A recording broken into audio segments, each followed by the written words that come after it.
Treatment আছে আগে আগে হয়তো আজি চকু দেখাব পাৰো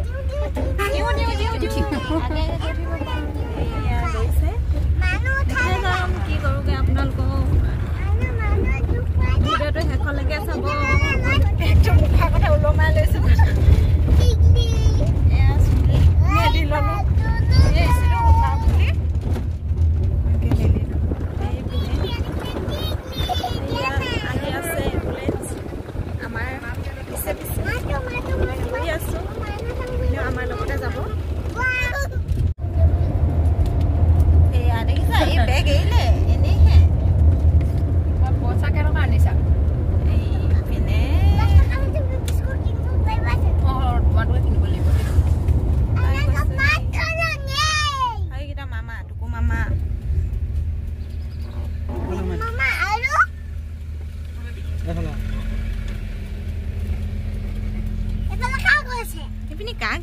নেজানো দেই এইখন আগতীয়াকে গৈছে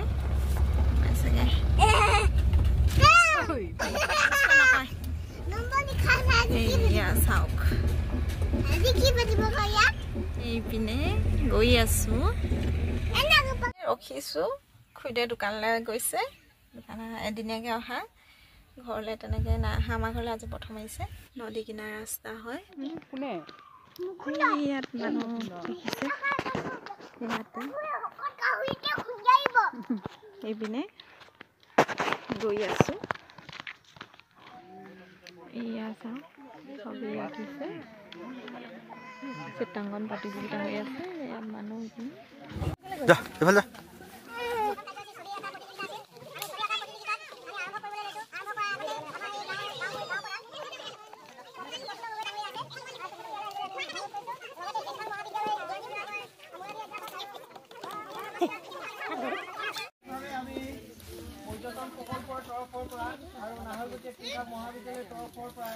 প্ৰাকৃতিক সম্পদ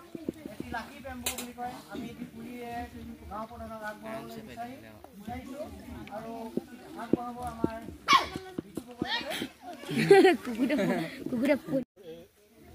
এই বকনস্থলীয় বুলি ক'ব লাগিব ইয়াত উপস্থিত হোৱা সকলো ব্যক্তিলৈ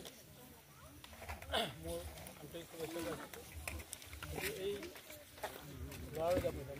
লাওজা মৈদামৰ ওপৰত ভিত্তি কৰি আমি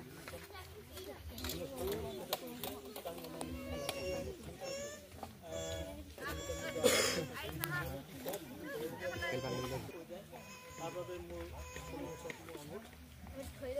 এই অনুষ্ঠানটি এনেকৈ সকলো ৰাইজে যাতে আমাৰ অনুষ্ঠান ঐতিহাসিক মন্দিৰ হিচাপে যাতে জীয়াই থকালৈকে এতিয়ালৈকে যাতে অনুষ্ঠান জীয়াই থাকে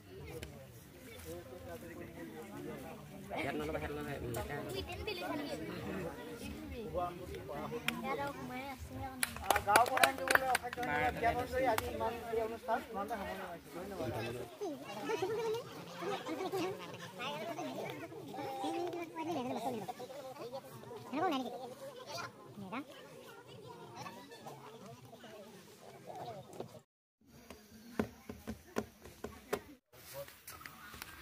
যোগান ধৰি তেওঁলোকৰ স্বাস্থ্য উন্নতিৰ হকে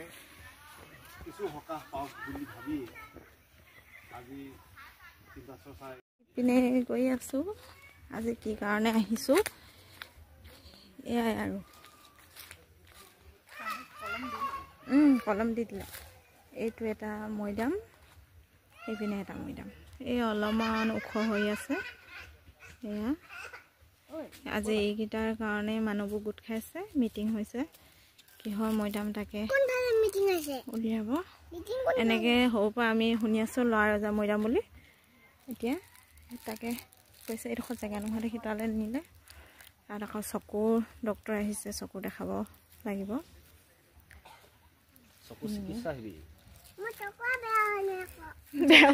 তোমাৰ চকু বেয়া নাই তুলি লগাই দিলে চাকি জ্বলাই থৈছে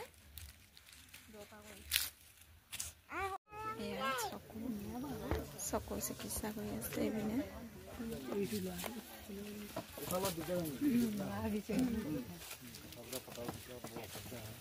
প্ৰেছাৰ ৰখিছে চকুৰ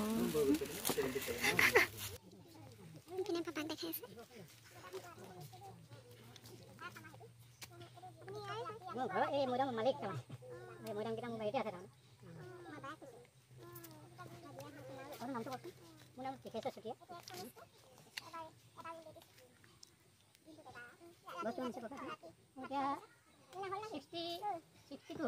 এনেকৈ স্কুলৰ দেখা ডব লৈছে জেঠা দেখাব নেকি বাইদেউ আহক আপোনালোক আহক এটা দেৰি হ'ব আপুনি দেখাই লওক আগতে এই ল'ৰাটো দেখাইছে যে আপুনি দেখাই লওক আগতে মোক যে মাথাটো খুব ভাল লাগে কি না আপুনি মই দেখালো এইকেইটা এইটো চকুত দিবলৈ দিছে এইটো খাবলৈ দিছে এটা শ্ৰী আহিছে অঁ উঠা অঁ মা দেখাই লওক দেখাই লওক অঁ কান্দিলে মাথা বিষ হয়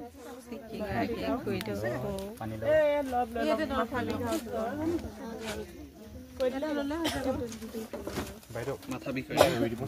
মাথা বিষ হ'লে জ্বৰ হ'লে মাথা বিষ বাইদেউ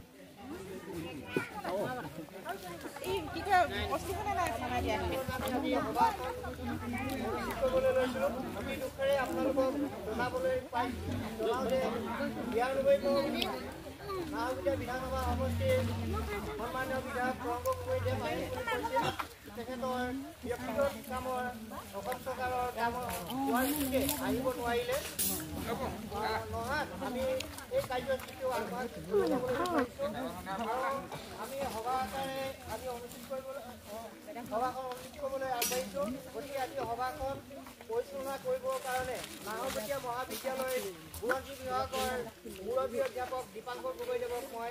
সভাপতি আসন গ্ৰহণ কৰিবলৈ অনুৰোধ কৰিছোঁ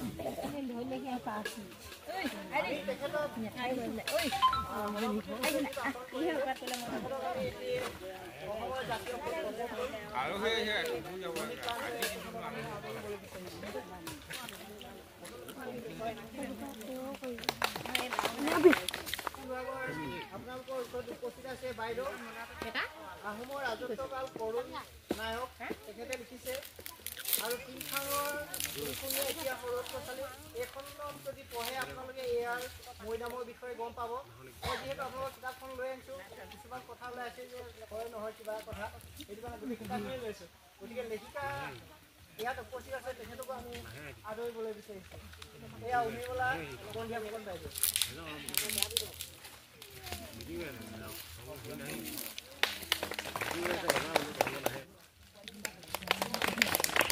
আৰু আমাৰ বাপ হয়তো নিয়োগ বাপ তেখেতকো আমি নালাগে আপুনি আমাক বহুত সহায় কৰিছে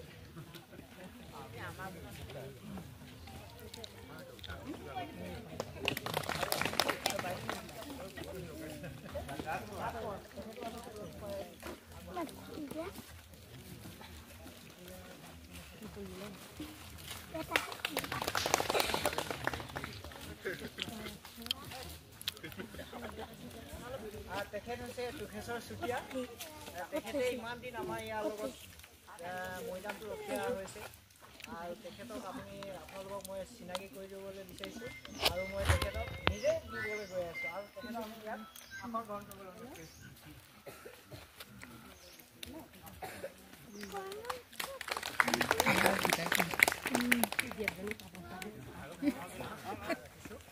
গতিকে ইয়াৰ পাছৰ কাৰ্যসূচীখিনি আমাৰ ছাৰক আগবঢ়াই নিবলৈ অনুৰোধ কৰিছোঁ 2018 চনৰ পৰাই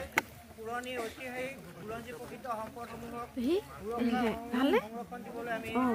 অহৰহ চেষ্টা কৰি আছোঁ ইতিমধ্যে আমাৰ বেনাৰত আপোনালোকৰ দেখিবলৈ পাইছে আমাৰ কাৰ্যসূচীসমূহ কৰি আছে আৰু হৈ আছে আমি কৰি আছোঁ আৰু আপোনালোকৰ আন্দোলন আৰু কৰি যাম বুলি আশা ৰাখিছোঁ যিহেতু আমি আজি 25 ডিচেম্বৰত তিনিখাং মহাবিদ্যালয় আৰু নাহৰকটীয়া মহাবিদ্যালয়ৰ সহযোগত আৰু মাহমৰাবাসীৰ দীৰ্ঘম সহযোগত আজি 1601 পৰা 1603 সকললৈ ৰাজত্ব কৰা আহোম স্বৰ্গদেউ 28তম পুলিক ককা ওৰফে ৰত্নধ্বজ লৰা ৰজা বুলি কয় তেখেতক আমি ইয়াত মৈদাম আছে বুলি জনশ্ৰুতি আছে আৰু আমি সকলোৱে পাইছোঁ কিতাপৰ পত্ৰই আৰু আমি এই মৈদামটো প্ৰচাৰ প্ৰসাৰ দৃষ্টি আকৰ্ষণ কৰি ভাৰত চৰকাৰ অসম চৰকাৰক আমি দৃষ্টি আকৰ্ষণ কৰিবলৈ বিচাৰিছোঁ যাতে আমাৰ এই মৈদামটোৱে গ্ৰাম্য পৰ্যটনৰ ক্ষেত্ৰত ইয়াৰ স্থানীয় যুৱক যুৱতীয়ে হওক নিবনুৱাসকলক কিবা এটা কিঞ্চিত অলপ সহায় কৰিব পাৰিব বুলি মই আশা ৰাখি আজি আমি এই কাৰ্যসূচী নাহৰকটীয়া মহাবিদ্যালয় তীৰ্থ মহাবিদ্যালয় অধ্যাপকসকলৰ লগত আলোচনা কৰি আমি এই কাৰ্যসূচীটো আজি ৰূপায়ণ কৰিবলৈ লৈছোঁ। মূল কথাখিনি বৰ বেছি মই ক'বলৈ নাযাওঁ, এইটো এলেকাৰ ওপৰত আবদ্ধ থাকিম। কাৰণ এটা কথা সকলোৱে নিশ্চয় জানে, এটা সময়ত আহোমৰ ৰাজসিংহাসন দখলৰ প্ৰশ্নত ক্ষমতাৰ যিটো খোৱা কামোৰা লাগিছিল, যাৰ বাবে কেইটামান বছৰৰ ভিতৰতে ভালেকেইজন মৃত্যুক আগুৱাই ল'ব লগা হৈছে। যিহেতু ল'ৰা ৰজাক ক্ষমতাত বহুৱাই যিসকলে ক্ষমতা দখলৰ ৰাজনীতিটো সুকীয়াকৈ কৰি আছিল, সেইসকলে নিজে ক্ষমতাটো নিজৰ হাতত ৰাখি কাম কৰিবৰ কাৰণে কৰা যিটো ষড়যন্ত্ৰ, সেই ষড়যন্ত্ৰৰ জালত ল'ৰা ৰজাও ফচিলে আৰু এটা সময়ত গাদী নিষ্কণ্টক কৰাৰ কাৰণে ইজনৰ পিছত সিজনকৈ বহু ৰাজকুঁৱৰক অৰ্থাৎ ৰজা হ'ব পৰা যোগ্যতা থকা বহুতক যেতিয়া এফালৰ পৰা শেষ কৰাৰ পৰিকল্পনা কৰিবলৈ যাওঁতে যিসমূহ ঘটনা ঘটিল, সেই গোটেই ঘটনাবিলাকৰ সম্পৰ্কে সকলোৱে জানে। আৰু অৱশেষত জয়মতীৰ কথা নতুনকৈ ক'ব লগা নিশ্চয় নাই।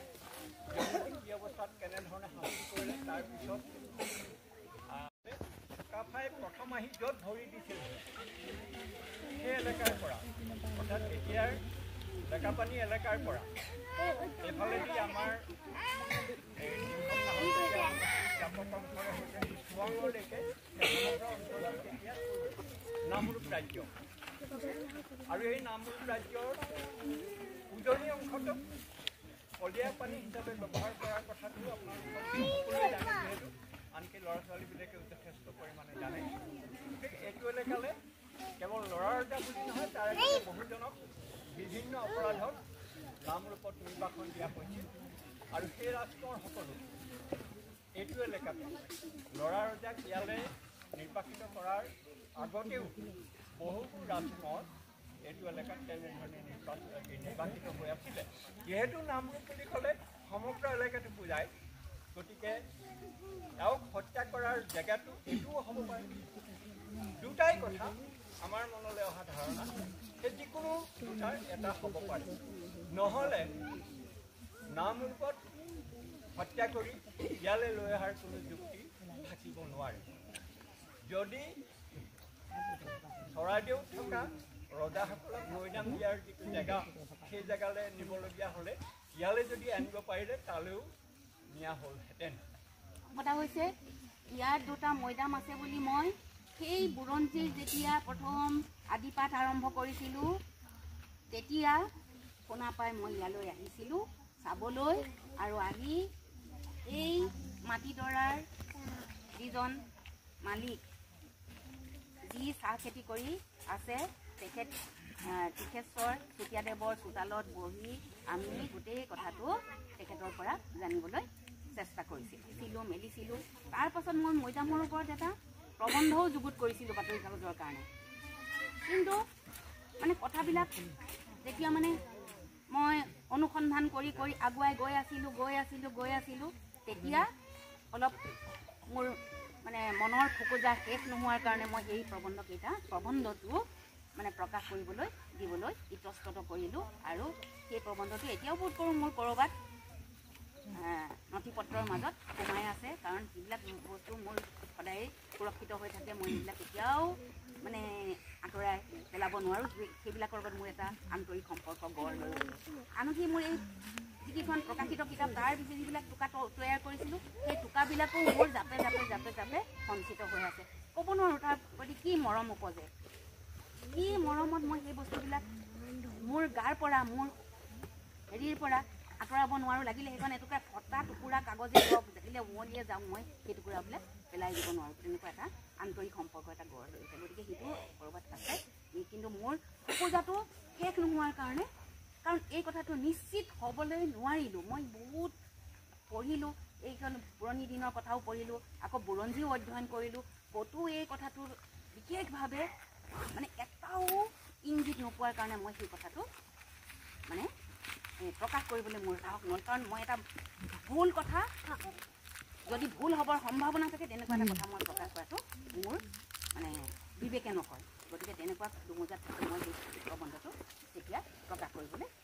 সংকোচ কৰিলোঁ। যি নহওক লাগে, কথাটো দীঘলীয়া হৈছে, কিন্তু এই বিষয়টোৰ ওপৰত মই গভীৰভাৱে আগতেও মানে তথ্য সংগ্ৰহ কৰিছিলোঁ আৰু কৰিবলৈ চেষ্টা কৰিছিলোঁ। সেই কথাৰ কাৰণে মই কথাটো উপস্থাপন কৰিছোঁ। যি নহওক লাগে, ক'ৰ পৰা আৰম্ভ কৰে এখন বিশাল সাগৰ। বুৰঞ্জী মানে এখন বিশাল সাগৰ। মোৰ আজি এই 2011 চনৰ পৰা তন্নকে অধ্যয়ন কৰোঁতে এই নামৰূপ বুলি আপোনালোকে এটা ভুল ধাৰণা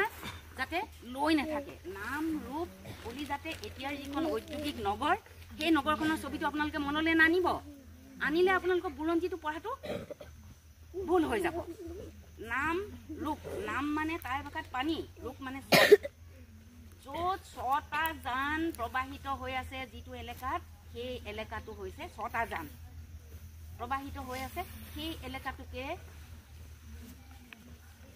মানে আমাৰ আহোম ৰাজত্ব কালত কি কৈছে, নাম ৰূপ। আকৌ আমাৰ টুংখুং যিটো আজি আমি টিংখাং গৈ থৈ তাৰ ৰূপ সলনি হৈ চৰ সমীভৱন হৈ গ'লে টুংখুঙে এতিয়া হৈছে টিংখাং। কিছুমানে কয় টিংখাং, কিন্তু অৰিজিনেলি আছিলে টুংখুং। য'ত চাওলুং চুকাফা যেতিয়া টিপামৰ পৰা হাতীৰ পিঠিত উঠি, মানে চবেইতো হাতীৰ পিঠিত অহা নাই, তেওঁ ৰাজকোঁৱৰৰ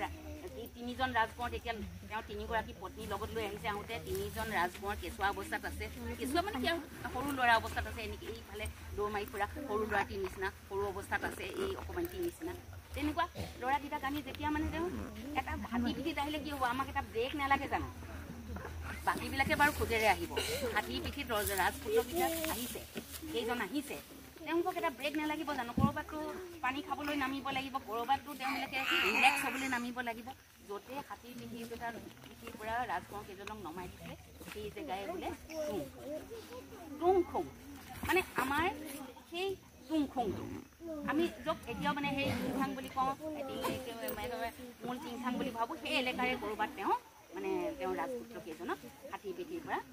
হাওদাৰ পৰা নমাই দিছে আৰু অলপ ৰিলেক্স হ'বলৈ, পানী দুনি খাবলৈ, কিবা কৰিবলৈ, সেই টুংখুং। যি নহওক লাগে, চাওলুং চুকাফাৰ আগমনৰ সময়ৰ পৰাই সেইটো এটা ঐতিহাসিক স্থান। সেই স্থানৰ কথা দেওধাই অসম বুৰঞ্জীত টাই ভাষাটো লিখা আছে, আৰু টাইৰ পৰা অনুবাদ কৰি লিখা দেওধাই অসম বুৰঞ্জী বা অসম বুৰঞ্জী, গোলাপ চন্দ্ৰ বৰবৰুৱাই অনুবাদ কৰা অসম বুৰঞ্জী, তাতো সেই কথা উল্লেখ আছে। কোন টুংখুঙীয়া ফৈদৰ প্ৰথমজন পূৰ্ণ পৰ্যায়ৰ ৰজা গদাধৰ সিংহনো কোন, সেই কথা আপোনালোকে ভালকৈ জানে। তথাপি এটা কথা বিশ্লেষণ কৰি লোৱা ভাল যে নহ'লে মানে মই এই বুৰঞ্জীৰ সাগৰত মানে চাৰিয়ে পোৱা নাই। সেইবিলাক কোঁৱৰ অৱস্থাত মৰিলে, কাৰণ ৰজা বুলি নক'ব নহয়, কোঁৱৰ অৱস্থাত মৰিলে কি কোঁৱৰেই। কিন্তু যেতিয়া ৰজাৰ আসনত বহিলে 14 বছৰীয়া হওক 2 বছৰীয়া হওক, ৰজাই। গতিকে এই কিংবদন্তিটোক দলিয়াই পেলাবলগীয়া কিংবদন্তি নহয়। গতিকে কথাবিলাক সেই দিশত ভাল লয় যে কিংবদন্তিয়ে সহায় কৰে আমাক এই কথাটো ল'ৰা ৰজাৰ মৈদাম সম্ভাৱনীয়তাটো মানে 80%, যদিও ক'তো লিখিতভাৱে নাই এইটো ল'ৰা ৰজাৰ মৈদাম বুলি, এতিয়ালৈকে কোনেও ফলক লগোৱা নাই, কিন্তু সম্ভাৱনীয়তাটো 80%, 90%লৈ ঢাল খুৱাই দিয়ে। গতিকে তাৰপিছত মই বৰ চবকে ক'ব লগা হোৱাৰ কাৰণে মোৰ গোটেই বুৰঞ্জীখন মানে মুখৰ আগলৈ আহি আছে, অথচ ক'বলৈ সময় নাই, খুব কম কথাতে সামৰিব লাগিব। এইটো তাৰ কাৰণে মই আগ পিছ হ'ব পাৰে, মোক এইখিনি মাৰ্জনা কৰিব। মৈদামবিলাক সাধাৰণতে চৰাইদেউতে দিয়া হৈছিলে, তাৰ পৰৱৰ্তী পৰ্যায়ত বিভিন্ন ৰাজধানী সৰগোৱাটো আছে। আমি আজি সিংহৰ ৰাজধানী যোৰহাটতো আমি দেখা পাওঁ। চ' সেইখিনি কাৰণে মৈদামবিলাক ইয়াত ল'ৰাৰজা মৈদামটো এটা সময়, সেই সময়ত ইয়াত কিয় দিয়া হ'ল কিয় নিদিয়া হ'ল সেই কণ্ট্ৰভাৰ্চিখিনিও বা যিখিনি মত পাৰ্থক্য আছে ইতিহাস গীতবিলাকৰ মাজত বা ইতিহাস কিয় নিমাত সেইখিনিও তেওঁলোকে ব্যক্ত কৰিছে মই নকওঁ কিন্তু এতিয়া আমি এই মৈদামটোক আমি যে এতিয়াও আপোনালোকে চৰাইদেউত এতিয়া আজি ৱৰ্ল্ড হেৰিটেজ চাইট হ'ল হেৰিটেজ চাইট হোৱাৰ আগলৈকে মাত্ৰ 30টামান মৈদামহে সংৰক্ষিত মৈদাম হিচাপে আছিল এতিয়াও বহু মৈদাম মানুহে এতিয়াও নিজৰ দখলীকৃত কৰি ৰাখিছে ঠিক তেনেকৈ আমাৰ এনেকুৱা এই অঞ্চলটোত আমাৰ যি দুটা মৈদাম আছে আমাৰ ৰাজগড়ৰ ওচৰতো আমাৰ ঠাইং পথাৰ তাতো কিছুমান মৈদাম আছে আপোনালোকে জানে আমাৰ লেঙেৰী ফালেও মৈদাম আছে চৰকাৰে বহুতো আমাৰ লেঙেৰী হওক বা অন্যান্য মৈদামবিলাক সংৰক্ষণ ব্যৱস্থাটো কৰিছে যদি আজি য'ত ৱৰ্ল্ড হেৰিটেজ চাইট হ'ল সেই তাৰ মৈদামবিলাকো সংৰক্ষণ কৰা নাই ভালকৈ আপোনালোকে যদি চাবলৈ যায় এতিয়াও গতিকে আমিও যদি প্ৰচেষ্টা চাওঁ বহু প্ৰচেষ্টাৰ মূৰত যেনেকৈ চৰাইদেউ মৈদামকেইটা সংৰক্ষণ হৈছে আজি এওঁলোকে যিটো উদ্যোগ লৈছে আমি তাৰ লগত সহযোগিতা আগবঢ়াইছোঁ সেইটো যদি আমি প্ৰতিষ্ঠা কৰিবও পাৰোঁ যে কোনটো আচলতে কাৰ মৈদাম সেইটো আমি চৰাইদেউতে আজি আইডেণ্টিফাই কৰাৰ ক্ষেত্ৰত ইমান সহজ নহয় বা সকলো মৈদাম আইডেণ্টিফাই হোৱাই নাই কোনটো কাপোৰ নৰজাৰ মৈদাম যি কি নহওক আজি লাচিত বৰফুকনৰ মৈদামটোক লৈ পিনেও মানুহ মত পাৰ্থক্য আছে হয় নহয় কিন্তু আজি চৰকাৰে কিন্তু সেইটো এষ্টাব্লিছ কৰিছে আমি ভাবোঁ আমিও এইটো ল'ৰাজাৰ মৈদাম বুলি যদি ধৰোঁ যিহেতু ল'ৰাজাক ইয়াতে হত্যা কৰা হৈছিল আপোনালোকে জানেই যে আমি যদি এই মৈদামটোক এটা ঐতিহ্যপূৰ্ণ স্থান হিচাপে যিহেতু মৈদাম ঐতিহ্য হয় 100 বছৰ যি পাৰ হৈ যায় যি ঐতিহ্য হয় যিহেতু এটা ঐতিহ্যপূৰ্ণ স্থান হিচাপে আমি যদি প্ৰতিপালন কৰাত আমি চৰকাৰৰ দৃষ্টি আকৰ্ষণ কৰিব পাৰোঁ আৰ্কলজি ডিপাৰ্টমেণ্টৰ দৃষ্টি আকৰ্ষণ কৰিব পাৰোঁ তেন্তে এই অঞ্চলটো ভৱিষ্যতে পৰ্যটনৰ গ্ৰাম্য পৰ্যটন আৰু ঐতিহাসিক পৰ্যটনৰ স্থান হিচাপে প্ৰতিষ্ঠা হ'ব আমি খালি বুৰঞ্জী প্ৰসিদ্ধ ল'ৰাৰজা মৈদামৰ সুৰক্ষা সংৰক্ষণ সৌন্দৰ্যবৰ্ধন উন্নয়নৰ সন্দৰ্ভত আমি আবেদন কৰিছোঁ এখন মাননীয় মুখ্যমন্ত্ৰী মহোদয়লৈ মাননীয় পৰ্যটন মন্ত্ৰী ৰঞ্জিত কুমাৰ দাসলৈ আৰু Rituparna Baruah chairman tourism department chief secretary doctor Ravi Dutta ৰাজ্যসভাৰ সাংসদ ৰামেশ্বৰ তেলী আৰু কেন্দ্ৰীয় মন্ত্ৰী সৰ্বানন্দ সোণোৱাল দেৱলৈ আৰু মাননীয় বিধায়ক নাহৰকটীয়া বিধানসভা সমষ্টিৰ তৰংগ গগৈ দেৱলৈ উপায়ুক্ত ডিব্ৰুগড় জিলালৈ আয়ুক্ত মহোদয় সংঘমিত্ৰা বৰুৱা উপজিলা আৰু উন্নয়ন খণ্ড বিডিঅ' অফিচ আৰু ৰাজহ চক্ৰ এজিচি অফিচ আৰু অইল ইণ্ডিয়া লিমিটেডলৈ আৰু director of archaeology Gopinath Bordoloi যিটো দপ্তৰ বিভাগ আছে আমি ছাৰে কৈছে অৱগত কৰিছে যে আমাৰ এইটো প্ৰথম খোজ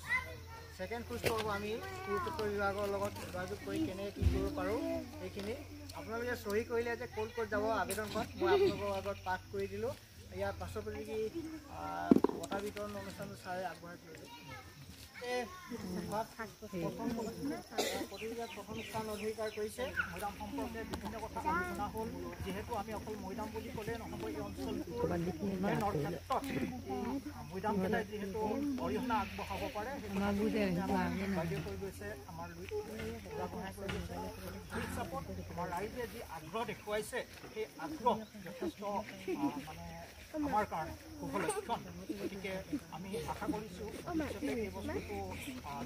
সচেতনতা বৃদ্ধি কৰাৰ লগতে চৰকাৰ কৰ্তৃপক্ষও যথেষ্টখিনি মনোযোগ দিলে অঞ্চলটো যথেষ্ট লাভ হ'ব গতিকে মোৰ ফালৰ পৰা মৈদামকেইটাত ভিতৰত কি আছে কি নাই মই মৈদামকেইটাৰ বিষয়ে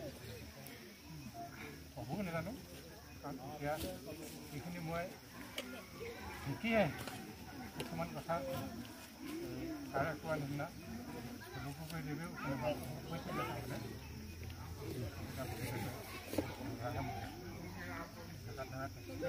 কিছুমান তেনেকুৱা পাইছিলে মানে আমাক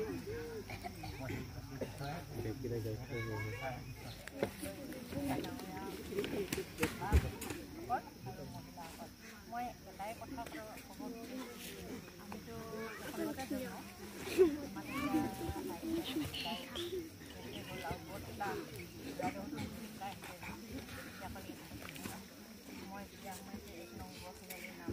ঠিকে আছে কথাবিলাক চাই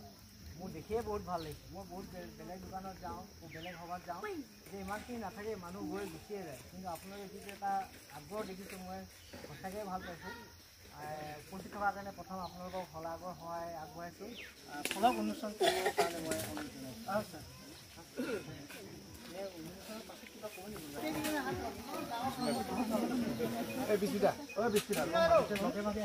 আমি সেই কথাষাৰ আলোচনাত নাহিলে কোনোবা ৰজাৰ ঘাট আছিলে কাৰণে ৰাজঘাট হ'ল আৰু যিহেতু সেইটো ৰাজঘাটতে যিজন ৰজাৰ মৈদাম বুলি আমি ভাবি আছোঁ সেইজন যিহেতু ল'ৰা ৰজা অৰ্থাৎ ৰজাৰ ঘাট যেতিয়া আছিলে মই আগতে মোৰ বক্তব্যত কোৱা ধৰণে তেখেতে চাগে এইটো এলেকাত বসবাস কৰি আছিলোঁ যাৰ কাৰণে ৰজাৰ ৰাজঘাট এইখিনি কামটো আগবঢ়াব লাগে উলি দি দিব দেই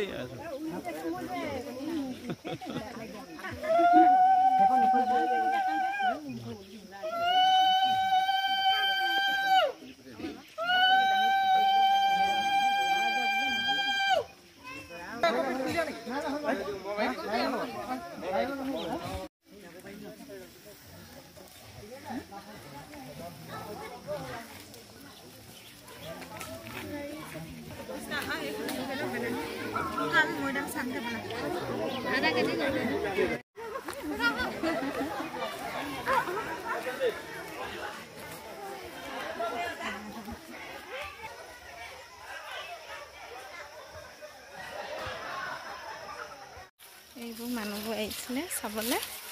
মৈদাম এয়া চাওক এইটো এটা আৰু এয়া এটা বহুত সৰু দেখিছে ন মৈদাম বুলি নক'বই আগতেতো বহুত ওখ আছিলে তাৰপিছত এতিয়া আগতে মানে পাপাহঁতে কি কৰিলে বাৰীখন এনেই পৰি থকা দেখি মৈদাম হয় বা নহয় বুলি ভাবিয়ে তেনেকৈ অকণমান খহালে চাকি তাকি জ্বলাই তাৰপিছত এতিয়া পুলি লগাই দিলে মাটিডোখৰটো এনেই থ'ব নোৱাৰি সেইবুলি পুলি লগালে এতিয়া এনেকৈ আৰু চাহ পুলি মাজতে আছে একেবাৰেতো খান্দিব নোৱাৰি বাৰু বহুত মঙলচোৱা হ'ল এতিয়া জনা গ'ল আৰু যে বেলেগত ক'তো ল'ৰাজা মৈদাম নাই তেনেকৈ এতিয়া এইকেইটাই ল'ৰাজা মৈদাম বুলি কৈছে তাকে ঘাটো আছে ৰাজঘাট তেনেকৈ মানে গম পোৱা গৈছে বাইদেউসকলৰ ছাৰসকলৰ পৰা গম পালোঁ এইকেইটাই হয় বুলি এতিয়া এয়া চাওক প্ৰথম চাকি জ্বলাই ল'লে এনেকৈ আমাৰ বাৰীতে আছে কোনোবাই যদি চাব বিচাৰে আমাৰ ল'ৰাজা মৈদাম আহিব ইয়াত এইপিনে চাওক মোৰ ভিডিঅ'টো সকলোৱে চাব গম পাব ক'ত আছে মৈদামকেইটা কাপোৰ দিছে বুলি কৈছে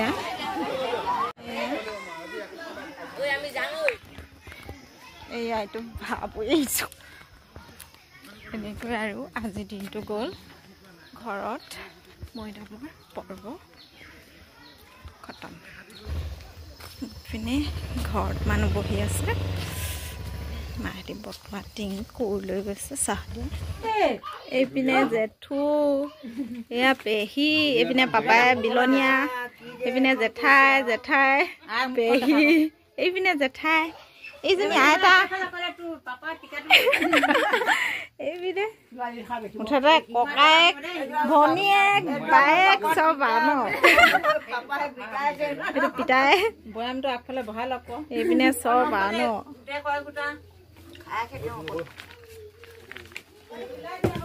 এইপিনে আইতা আমাৰ গাঁৱলীয়া পৰিৱেশত এইটোৱে চলে ন এইটোৱে চলে আমাৰ জেঠাই কিন্তু নাখায় দেই হাঁহেহে হহুৱাইহে ন অকণমান চকু থৈছে কাৰেণ্টটো নাই কাৰণে জ্বলাই দিলোঁ গৈ আছোঁ 8টা মানে হ'লগৈ আপোনালোকে ভিডিঅ'টো চাই কেনেকুৱা পালে জনাবচোন কোনোবাই যদি মৈদামকেইটা চাব বিচাৰে আহিব পাৰিব আজিলৈ বাই বাই গুড নাইট